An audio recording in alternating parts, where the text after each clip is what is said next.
Hello everyone. आज के Friday के सेशंस में आप सबका स्वागत है।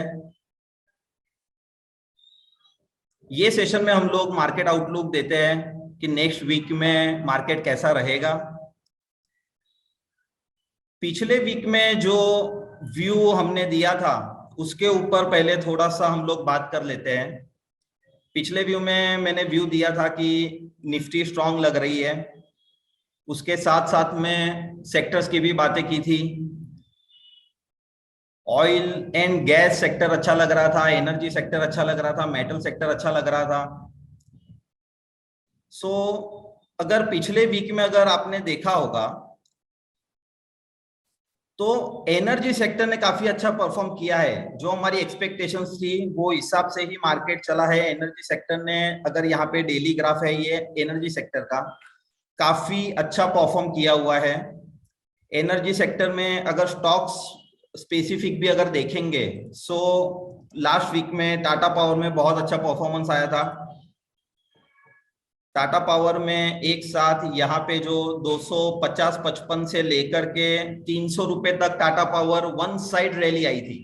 सो हमें पता था कि एनर्जी सेक्टर ऑलरेडी बुलिश है, एनर्जी सेक्टर आउट परफॉर्म करने वाला है, ये हमारा व्यू था। और उसी के चलते एनर्जी सेक्टर में टाटा पावर में बहुत अच्छा परफॉर्म किया है। Even Adani green, Adani green का भी अगर आप चार्ट देखोगे तो अदानी ग्रीन में भी आपने अच्छी खासी रैली ऑलरेडी देखी हुई है। Right. So all energy sector में सारा कुछ, अगर एनटीपीसी देखेंगे तो एनटीपीसी में भी अच्छा उछाल आया हुआ है। एनटीपीसी भी काफी 135 से 155 ₹20 की मूवमेंट पिछले वीक में ऑलरेडी आ चुकी है। हमने जो स्टॉक्स की जो बात की थी, जो हमारे टॉप पिक्स जो स्टॉक्स की जो मैंने बताया था आप लोगों को, उसमें पहला था अदानी पोर्ट। अदानी पोर्ट में यहाँ पे चार्ट ओपन कर देता हूं। सो देख लेते हैं कि पहले अदानी पोर्ट ने पिछले वीक में कैसा परफॉर्म किया है। पिछले वीक में जो लास्ट फ्राइडे का क्लोजिंग था 785, और हमारा व्यू जो है वो बुलिश व्यू था। और उसमें जैसे ही मैंने आपको बताया था कि जो हमारा मास्टर सेटअप है उसके ऊपर अदानी एंटरप्राइज में ऑलरेडी स्क्वीज फायर हो रही है। यहाँ पे मैं ओपन भी कर देता हूँ एक बार। सो ये हमारा मास्टर सेटअप के ऊपर अदानी पोर्ट में, सॉरी एंटरप्राइज नहीं, अदानी पोर्ट में स्क्वीज फायर हो रही है। और 785 का रेट था और पिछले वीक में हाई क्या बनाया, 866। मतलब ऑलमोस्ट 80 रुपीज का मोमेंटम बना था अदानी पोर्ट में। उसके बाद में और एक स्टॉक्स था बीईएल, जो मैंने बताया था कि HAL Hindustan aeronautics already defence stock में मूवमेंट आ चुका है। हिंदुस्तान एरोनॉटिक्स में ऑलरेडी पिछले वीक ही स्क्वीज फायर हो चुकी थी। बीईएल का एक स्टॉक्स बताया था।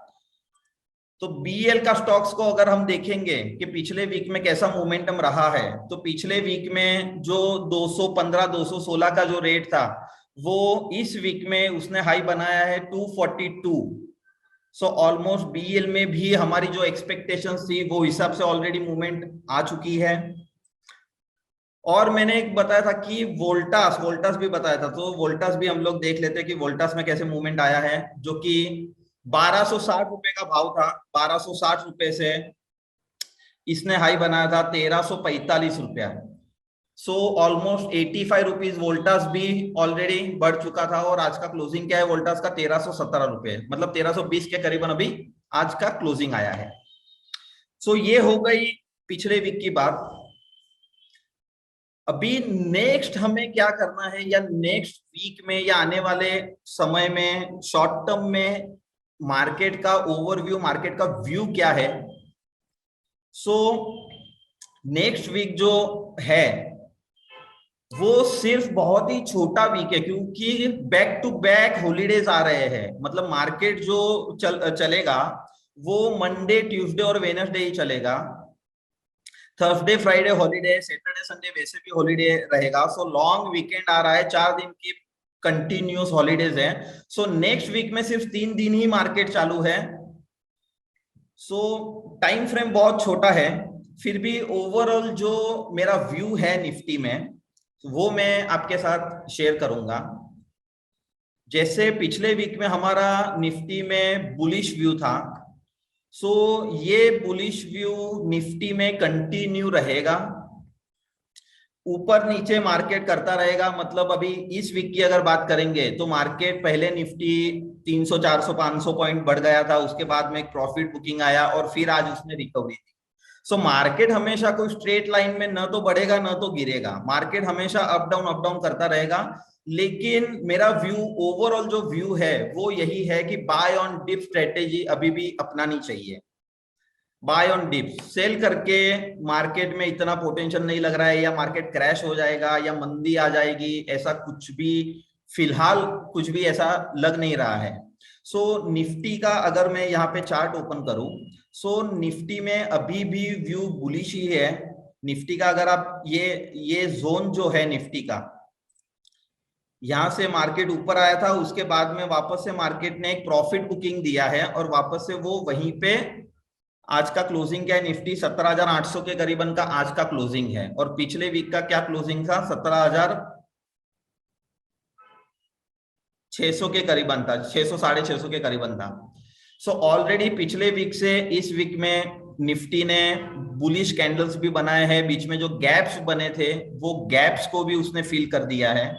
और वापस से आज की जो रिकवरी के बाद ऐसा लग रहा है कि ये वापस से धीरे धीरे धीरे वापस से ऊपर जाएगा, ऐसा मेरा व्यू है।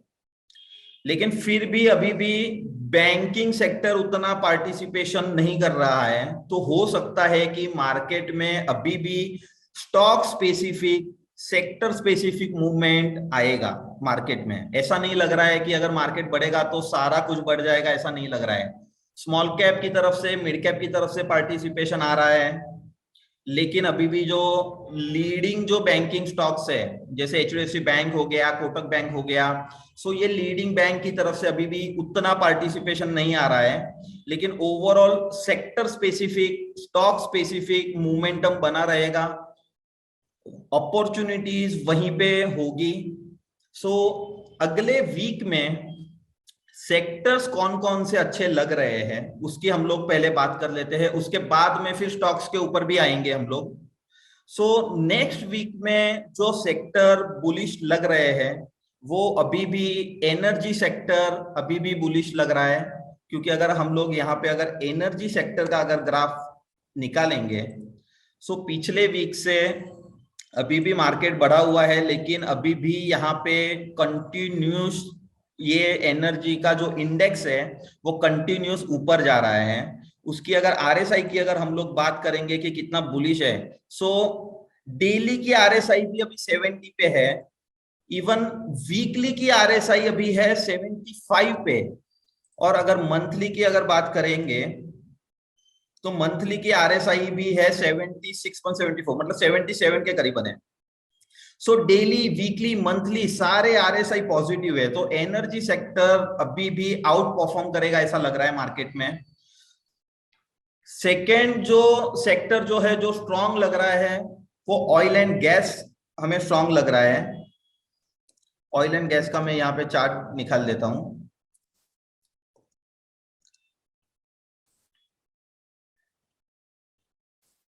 ऑयल एंड गैस में भी यहाँ पे मैंने आपको बताया था, ये लाइन भी ड्रॉ की हुई है, ट्रेंड लाइन, जो कि पिछले वीक में ही ब्रेक किया था और इस वीक में भी उसने आउट परफॉर्म किया है ऑयल एंड गैस सेक्टर ने।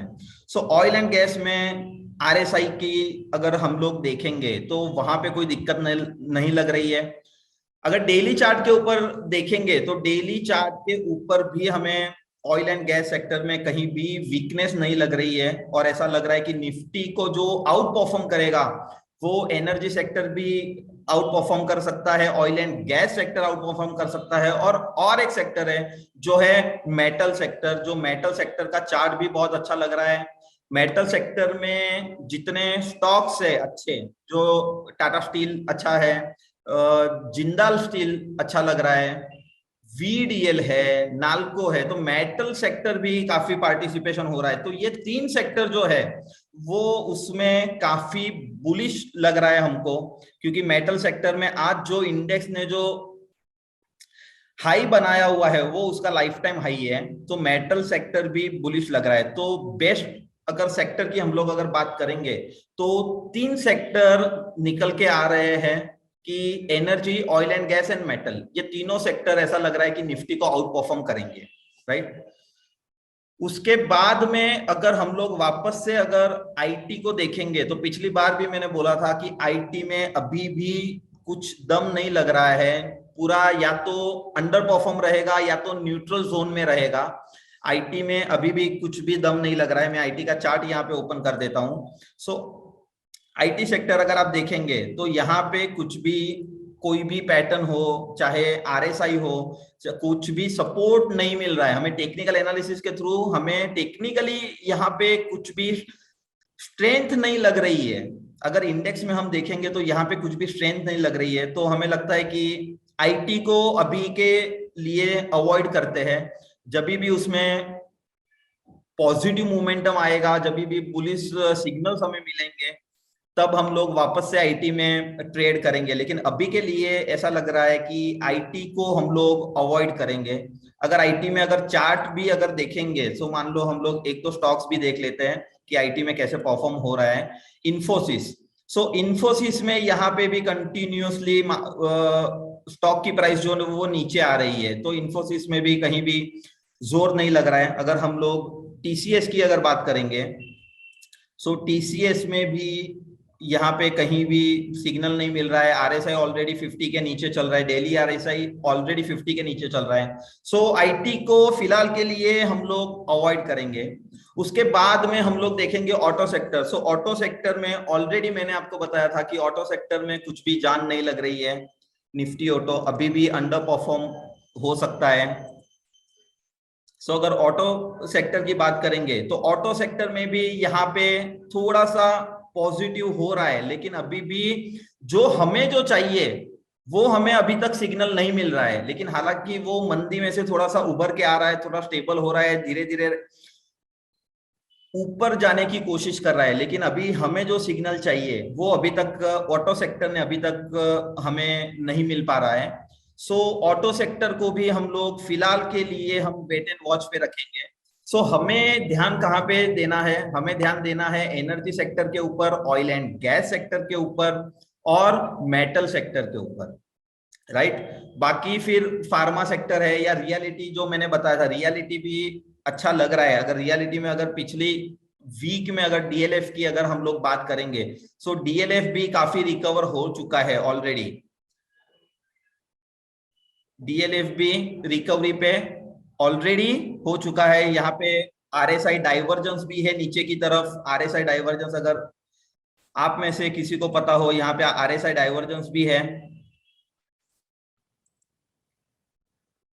ओके, यहाँ पे आरएसआई डाइवर्जेंस भी है। तो डीएलएफ में हो सकता है कि अभी भी थोड़ा मोमेंटम बने और थोड़ा सा ये मार्केट के साथ साथ थोड़ा बढ़ जाए। नेक्स्ट वीक के लिए या कमिंग शॉर्ट टर्म के लिए जो अभी बेस्ट पिक जो निकल के आ रहे हैं उनकी हम लोग पहले बात कर लेते हैं। सो नेक्स्ट वीक के लिए फर्स्ट जो स्टॉक्स जो निकल के आ रहा है वो है रिलायंस इंडस्ट्रीज। रिलायंस इंडस्ट्री की खास बात अभी ये चार्ट में ऐसा लग रहा है, अगर ट्रेडिशनल टेक्निकल एनालिसिस भी अगर हम लोग देखेंगे तो ये जो मूविंग एवरेज जो आप देख रहे हो वो है 20 डेज का मूविंग एवरेज। डेली चार्ट है 20 डेज का मूविंग एवरेज, जो आज उसने एग्जैक्टली 20 डेज मूविंग एवरेज का सपोर्ट लेके रिकवरी दिया है। आज 45 रुपीज 40 रुपीज के अराउंड आज ऊपर था रिलायंस इंडस्ट्रीज, अराउंड 1.5-2% ऊपर था। सो फर्स्ट पॉइंट ये है कि 20 डेज मूविंग एवरेज का सपोर्ट लेके ऊपर आ रहा है।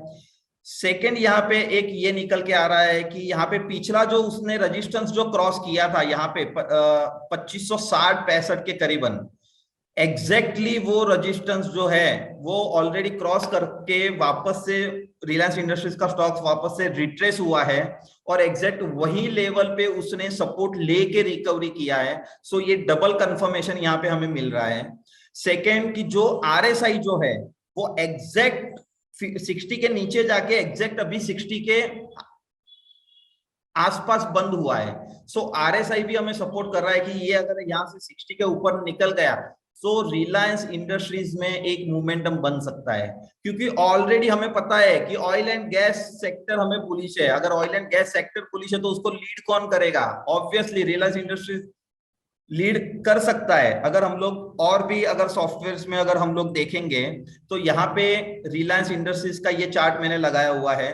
अगर यहाँ पे डेली चार्ट के ऊपर अगर हम लोग देखेंगे तो डेली चार्ट के ऊपर यहाँ पे जो टारगेट जो निकल के आ रहा है, यहाँ पे अगर आपको टारगेट दिखेगा, सो ये लेवल पे टारगेट है। इसका टारगेट जो है वो 2800 के आसपास का टारगेट रिलायंस इंडस्ट्रीज में निकल के आ रहा है।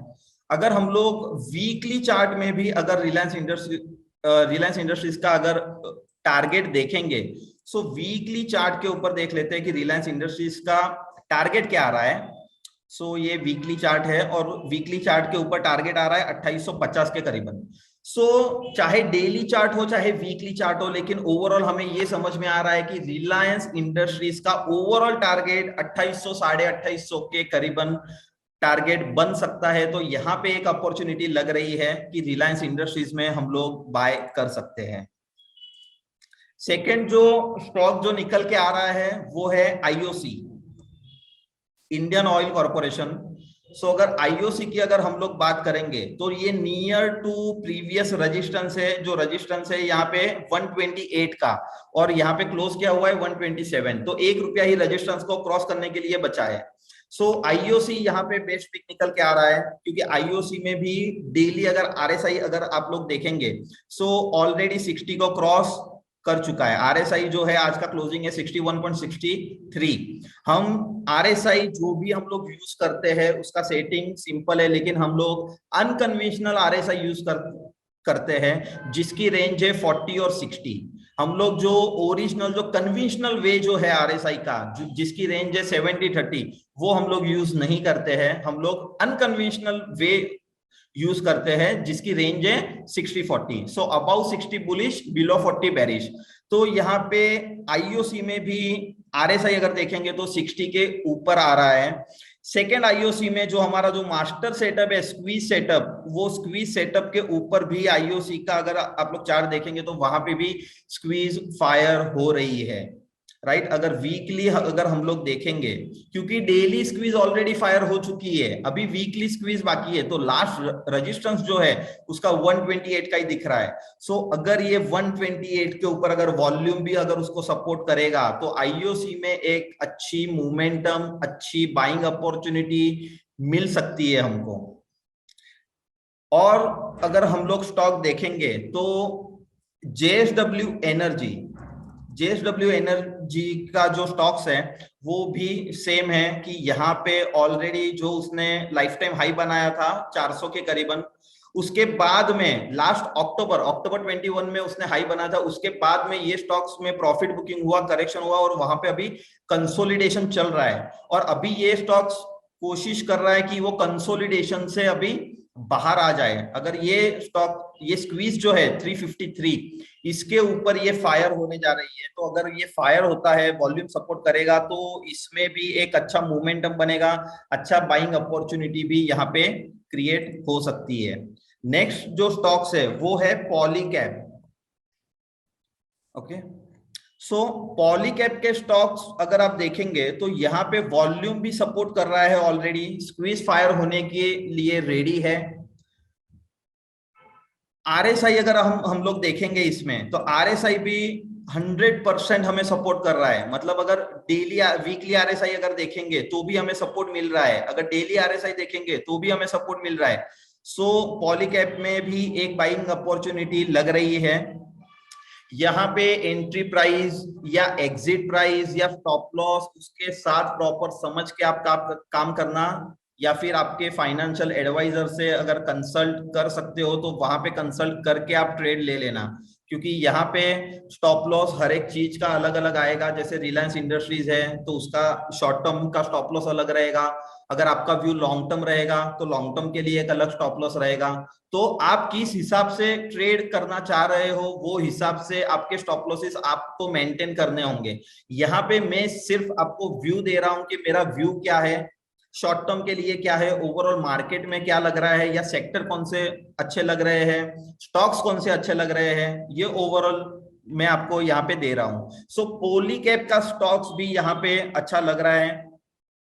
और एक स्टॉक्स निकल के आ रहा है, केमिकल सेक्टर्स में भी थोड़ा मोमेंटम लग रहा है। जैसे हमने पीछे देखा था कि केमिकल स्टॉक्स और फर्टिलाइजर स्टॉक्स में काफी मोमेंटम बना था, तो यहाँ पे नवीन फ्लोराइन का जो स्टॉक्स है उसमें भी सेम स्क्वीज सेटअप्स बन रहा है, कंसोलिडेशन से बाहर निकलने की कोशिश कर रहा है, 20 पीरियड मूविंग एवरेज को कॉन्स्टेंटली होल्ड कर रहा है वो स्टॉक।